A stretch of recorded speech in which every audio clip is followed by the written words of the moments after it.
Hilliard. I got so much motherfucking design on right now. Break it down, bring it back, make it clap. I got 3 old thoughts, new block, where that day. Bitches on my line, and you know they come straight. Hold up, what it not, 45, scope it cash like whoa. How you fucking with these hoes up? Selamat datang dalam video presentasi ini. Saya akan membahas topik yang sangat menarik dan relevan.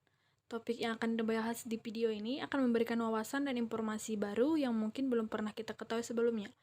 Pada presentasi untuk ujian tengah semester akuntansi keuangan daerah ini, saya akan membawakan topik akuntansi keuangan daerah sebagai bagian dari akuntansi, dan di mana akan dibahas nanti kasus-kasus yang terkait dengan materi tersebut, yaitu pada perusahaan Telkom dan juga perusahaan Indosat. Saya sangat senang bisa berbagi informasi ini dengan Anda semua, dan berharap video presentasi ini dapat memberikan manfaat dan nilai tambah bagi penontonnya. Jadi, tanpa berlama-lama lagi, mari kita mulai. Ujian tengah semester akuntansi keuangan daerah yang diampu oleh Bapak dosen Dr. Nasirwan SE MSI AKSI.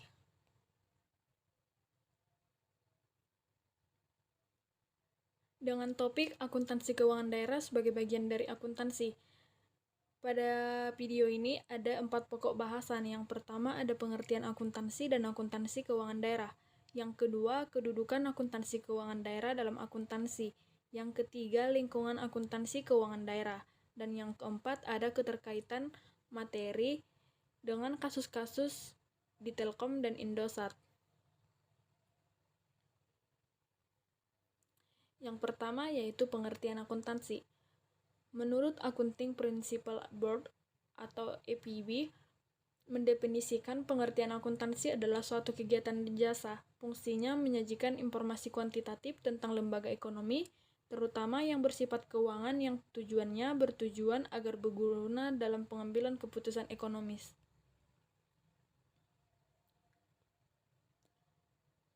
Yang selanjutnya ada pengertian akuntansi menurut American Accounting Association pada tahun 1966 adalah suatu proses pengidentifikasian, pengukuran, pencatatan, dan pelaporan transaksi ekonomi atau keuangan dari suatu organisasi atau entitas yang dijadikan sebagai informasi dalam rangka pengambilan keputusan ekonomi oleh pihak-pihak yang memerlukan.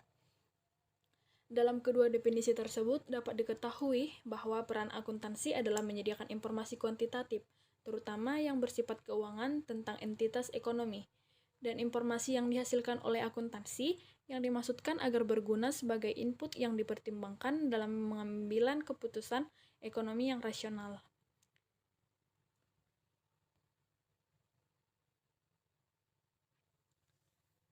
Selanjutnya, menurut Abdul Halim pada tahun 2012 pada halaman 25, akuntansi keuangan daerah merupakan semua hak dan kewajiban negara yang dapat dinilai dengan uang. Demikian pula segala sesuatu baik berupa uang maupun barang yang dapat dijadikan kekayaan daerah sepanjang belum dimiliki ataupun dikuasai oleh negara atau daerah yang lebih tinggi serta pihak-pihak lain sesuai dengan ketentuan atau peraturan perundangan yang berlaku. Maka bisa disimpulkan bahwa sistem akuntansi daerah merupakan suatu serangkaian prosedur yang dimulai dari proses pengumpulan data, pencatatan, pengiktisaran, hingga laporan keuangan dalam hal pertanggungjawaban pelaksana APBD yang bisa dilakukan secara manual atau memanfaatkan aplikasi komputer. Selanjutnya ada tujuan dan fungsi sistem akuntansi keuangan daerah. Yang pertama yaitu ada akuntabilitas. Akuntabilitas merupakan sistem akuntansi pemerintah yang bisa memberikan berbagai informasi terkait keuangan secara cermat, dalam waktu dan format yang tepat, dan berguna untuk berbagai pihak yang bertanggung jawab dan memang berkaitan langsung dengan operasi unit pemerintah. Selain itu, tujuan akuntabilitas ini akan mewajibkan pada tiap pegawai ataupun badan pengelola keuangan negara untuk harus mampu memberikan tanggung jawab dan perhitungan terhadap laporan keuangan yang telah dibuatnya. Yang kedua yaitu ada manajerial. Akuntansi keuangan daerah akan mampu memberikan beragam informasi keuangan yang dibutuhkan untuk perencanaan penganggaran, pelaksanaan, pemantauan, pengendalian anggaran, perumusan kebijakan dan pengambilan keputusan, serta penilaian performa pemerintah. Yang ketiga yaitu pengawasan. Akuntansi daerah harus mampu menyelenggarakan pemeriksaan oleh para aparat pengawasan fungsional secara efisien dan juga efektif. Tujuan pengawasan memiliki arti bahwa akuntansi pemerintah harus memungkinkan terselenggaranya pemeriksaan oleh aparat pengawasan fungsional secara lebih efektif dan efisien. Karena tujuan di atas akan lebih mampu dipenuhi oleh akuntansi daripada oleh tata buku. Karena yang pertama itu, akuntansi menghasilkan lebih banyak informasi dibandingkan tata buku. Misalnya dihasilkannya neraca, laporan surplus atau defisit anggaran, laporan perubahan ekuitas dana, dan laporan arus kas. Hal ini menyebabkan tujuan pertanggungjawaban makin terpenuhi melalui laporan surplus atau defisit anggaran. Yang kedua, akuntansi menggunakan sistem pencatatan dan dasar akuntansi yang lebih baik dibandingkan tata buku, sehingga dari segi pengawasan internal dan eksternal, informasi yang dihasilkan oleh akuntansi lebih akuntabel dan transparan, sesuai dengan Peraturan Pemerintah Nomor 105 pada tahun 2000. Yang keempat yaitu ada menjaga aset. Sistem akuntansi ini dapat digunakan untuk menjaga aset melalui metode pencatatan, pemrosesan, dan pelaporan keuangan yang dilakukan secara konsisten sesuai dengan standar serta praktek akuntansi yang mampu diterima secara umum. Yang kelima, ada penyedia informasi anggaran dan keuangan. Sistem akuntansi ini juga berfungsi untuk menyediakan berbagai informasi yang akurat dan juga tepat waktu terkait anggaran dan kegiatan keuangan. Yang selanjutnya akan berguna sebagai dasar pengukuran performa guna menentukan tingkat ketaatan pada pihak otorisasi anggaran dan demi tujuan akuntabilitas. Jadi, tujuan dari sistem akuntansi keuangan daerah adalah untuk menyediakan informasi yang akurat, relevan, dan dapat dipercaya tentang keuangan daerah untuk membantu pengambilan keputusan yang tepat. Maka, ada fungsi sistem akuntansi keuangan daerah meliputi: yang pertama itu ada pengumpulan dan pengolahan data keuangan daerah. Sistem akuntansi keuangan daerah bertanggung jawab untuk mengumpulkan, memproses, dan merekam semua transaksi keuangan yang terkait dengan operasi pemerintah daerah. Hal ini meliputi pengumpulan data dari sumber-sumber pendapatan, pengeluaran, dan investasi, serta mengelola buku besar dan jurnal umum. Yang kedua ada pelaporan keuangan.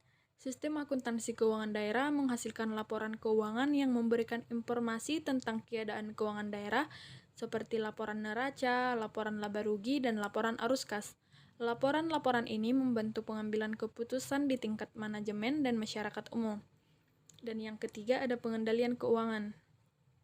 Sistem akuntansi keuangan daerah juga berfungsi sebagai pengendali keuangan dengan memberikan mekanisme untuk memonitor penggunaan anggaran dan memastikan kepatuhan terhadap kebijakan dan prosedur keuangan yang ditetapkan. Dan yang keempat ada audit internal. Sistem akuntansi keuangan daerah juga membantu dalam melakukan audit internal, di mana audit ini dapat membantu mengidentifikasi masalah atau kelemahan dalam sistem keuangan dan memberikan rekomendasi untuk meningkatkan efisiensi dan efektivitas sistem. Dalam rangka mencapai tujuan dan menjalankan fungsinya, sistem akuntansi keuangan daerah harus memenuhi standar akuntansi yang berlaku dan mengikuti aturan-aturan yang telah ditetapkan oleh pemerintah daerah dan regulator keuangan lainnya. Selanjutnya, ada kedudukan akuntansi keuangan daerah yang perlu diperhatikan antara lain yang pertama, sebagai alat pengendalian keuangan. Akuntansi keuangan daerah dapat digunakan sebagai alat pengendalian keuangan dengan menyediakan informasi tentang pengeluaran dan penerimaan yang terjadi di pemerintah daerah. Dengan informasi tersebut, pemerintah daerah dapat menentukan prioritas penggunaan dana dan mengambil keputusan yang tepat dalam mengelola keuangan daerah. Yang kedua, sebagai alat transparansi. Akuntansi keuangan daerah juga dapat digunakan sebagai alat transparansi dalam pengelolaan keuangan daerah. Dengan menyediakan informasi yang terbuka dan mudah diakses, masyarakat dapat mengetahui bagaimana penggunaan dana yang dilakukan oleh pemerintah daerah. Hal ini dapat meningkatkan akuntabilitas dan memperkuat hubungan antara pemerintah daerah dan masyarakat. Dan yang ketiga itu ada sebagai alat evaluasi kinerja. Akuntansi keuangan daerah dapat digunakan sebagai alat evaluasi kinerja untuk menilai kinerja pemerintah daerah dalam mengelola keuangan daerah. Dengan membandingkan anggaran dengan realisasi keuangan, pemerintah daerah dapat mengevaluasi kinerja dan melakukan perbaikan di masa yang akan datang. Dan yang keempat yaitu ada sebagai alat pelaporan. Akuntansi keuangan daerah juga dapat digunakan sebagai alat pelaporan keuangan yang lengkap dan akurat. Hal ini dapat membantu pemerintah daerah dalam menyusun laporan keuangan yang memenuhi standar akuntansi yang berlaku dan memudahkan pihak eksternal dalam melakukan audit dan pemeriksaan.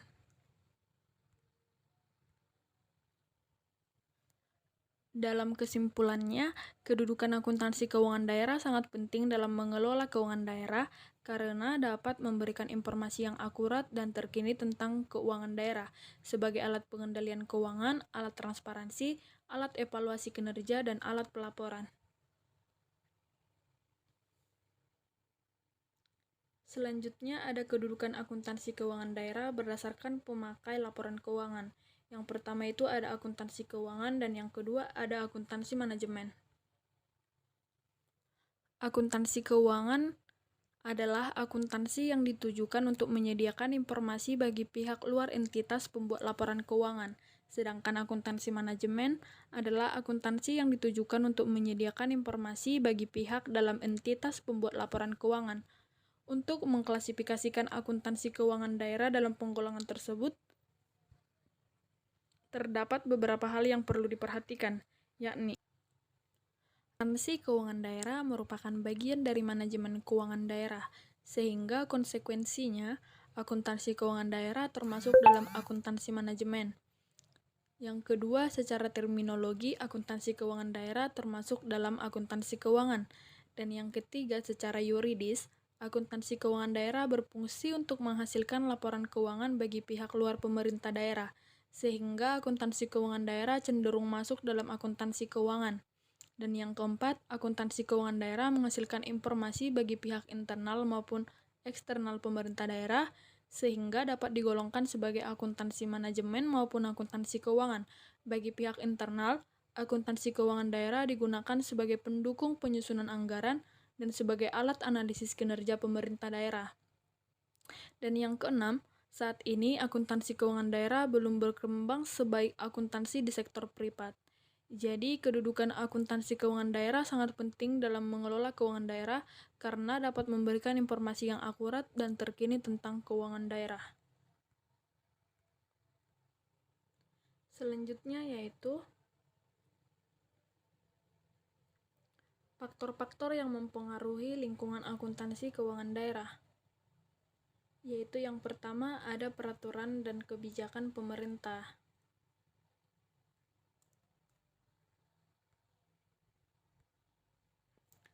Peraturan dan kebijakan pemerintah memainkan peran penting dalam lingkungan akuntansi keuangan daerah.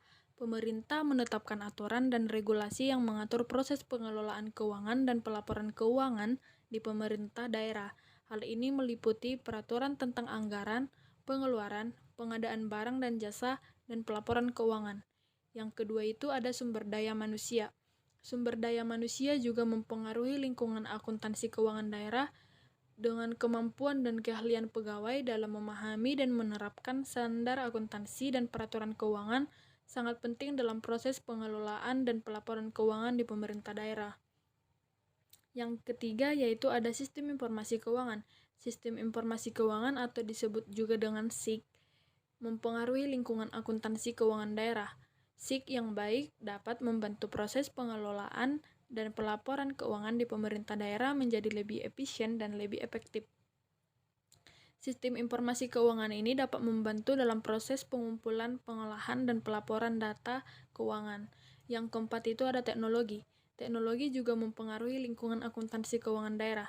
Penggunaan teknologi yang tepat dapat membantu proses pengelolaan dan pelaporan keuangan di pemerintah daerah menjadi lebih cepat dan akurat. Contohnya, penggunaan perangkat lunak akuntansi dan aplikasi keuangan dapat membantu dalam mengelola dan melacak transaksi keuangan. Yang kelima itu ada lingkungan ekonomi dan sosial. Lingkungan ekonomi dan sosial di sekitar pemerintah daerah juga dapat mempengaruhi lingkungan akuntansi keuangan daerah.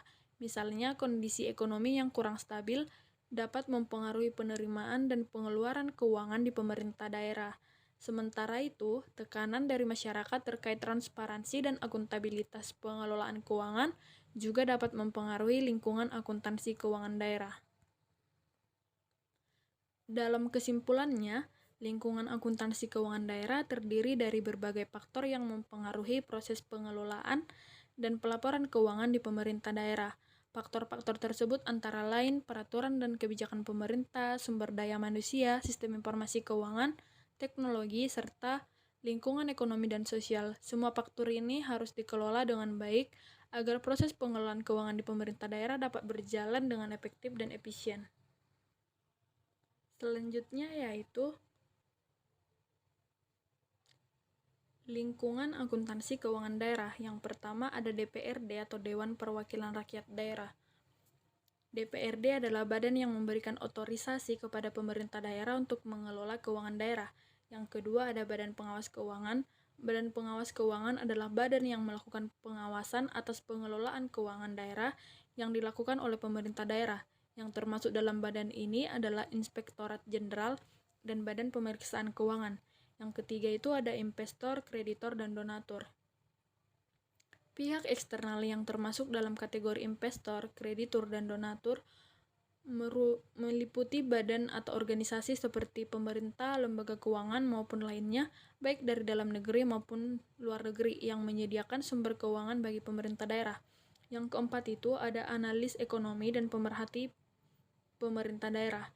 Pihak eksternal yang termasuk dalam kategori analis ekonomi dan pemerhati pemerintah daerah merupakan pihak-pihak seperti lembaga pendidikan, termasuk perguruan tinggi beserta akademisnya, ilmuwan, peneliti, konsultan, LSM, dan lain-lain yang menaruh perhatian atas aktivitas yang dilakukan pemerintah daerah. Yang kelima itu ada rakyat.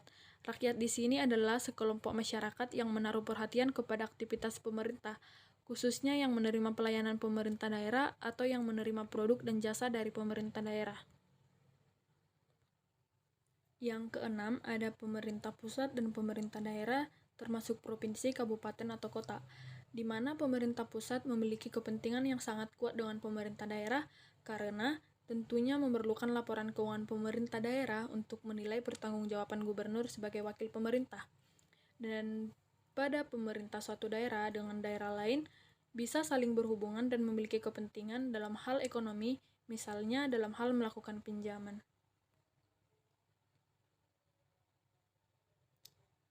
Selanjutnya, kita akan membahas keterkaitan materi dengan kasus-kasus di Telkom dan Indosat.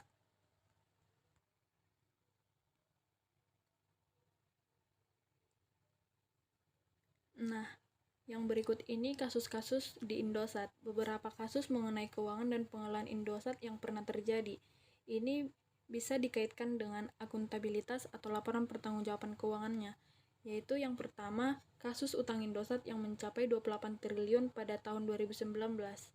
Dan yang kedua ini ada kasus Indosat yang terpaksa menjual sahamnya di PT Indosat Mega Media atau IMTRO karena kondisi keuangan yang kurang baik.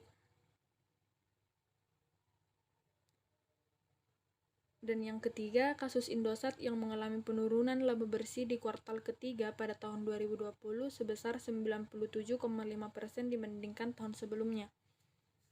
Yang nomor 3 ini terjadi penurunan laba padahal pendapatan mereka meningkat.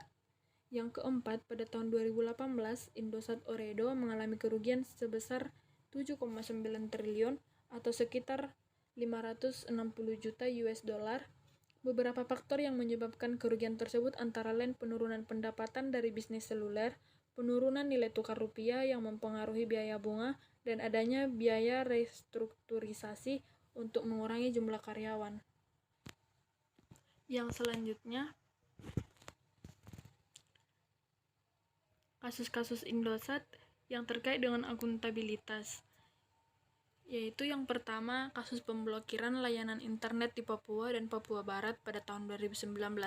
Indosat Ooredoo melakukan pemblokiran sementara layanan internet di Papua dan Papua Barat selama sekitar sebulan.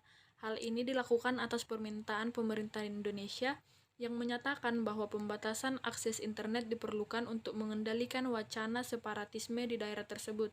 Namun, tindakan ini menuai kritik dari masyarakat dan aktivis hak asasi manusia yang menilai bahwa pembatasan tersebut melanggar hak asasi manusia dan kebebasan berekspresi.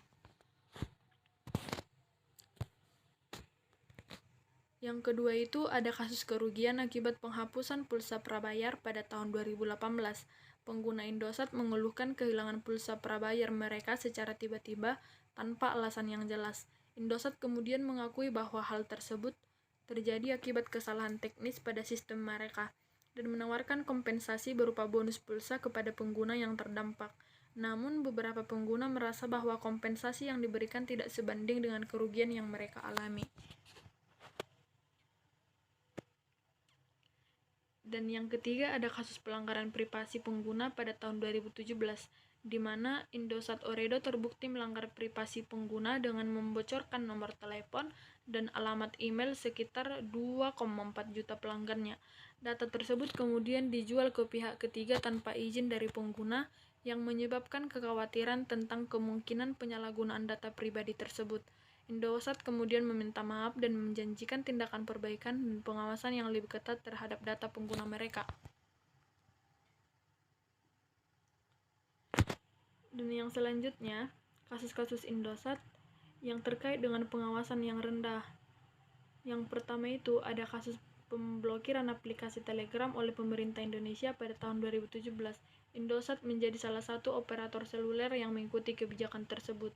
Dan yang kedua ada kasus pembatasan akses ke situs-situs tertentu oleh pemerintah Indonesia. Indosat dan operator seluler lainnya di Indonesia diketahui menerapkan pembatasan akses tersebut. Dan yang ketiga ada kasus pelanggaran privasi oleh Indosat terkait data pelanggan. Indosat dijatuhi denda oleh Kementerian Komunikasi dan Informatika pada tahun 2017 karena tidak melindungi data pelanggan dengan baik. Yang keempat ini kasus pengawasan pemerintah terhadap layanan pesan instan WhatsApp dan Line pada tahun 2019. Indosat dan operator seluler lainnya di Indonesia diminta untuk memblokir akses ke beberapa fitur pada kedua aplikasi tersebut. Kemudian kita akan membahas kasus-kasus yang kita temui di Telkom, yaitu yang pertama, ini merupakan kasus korupsi pengadaan kartu SIM prabayar Telkomsel oleh PT Karya Prima Mandiri atau KPM pada tahun 2013. Dan yang kedua ada kasus korupsi pengadaan layanan IT Telkomsel oleh PT Geraha Sarana Duta pada tahun 2014. Yang ketiga ada kasus dugaan korupsi pengadaan sistem pembayaran Telkomsel oleh PT Prima Jaringan pada tahun 2017. Dan yang keempat ada kasus dugaan korupsi proyek pembangunan gedung Telkomsel oleh PT Cipta Karya Manunggal pada tahun 2018.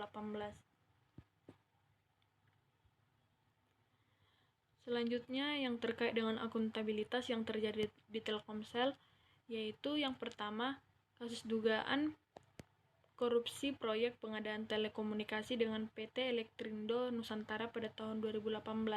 Dan yang kedua kasus dugaan korupsi pembelian tower dari PT Tipon Mobile Indonesia pada tahun 2019. Dan yang ketiga ada kasus dugaan pelanggaran terhadap Undang-Undang Persaingan Usaha, yaitu Undang-Undang Nomor 5 pada tahun 1999 dalam penetapan tarif internet Telkomsel pada tahun 2020. Dan yang keempat ada kasus dugaan praktik monopoli oleh Telkomsel dalam pengelolaan jaringan telekomunikasi pada tahun 2021.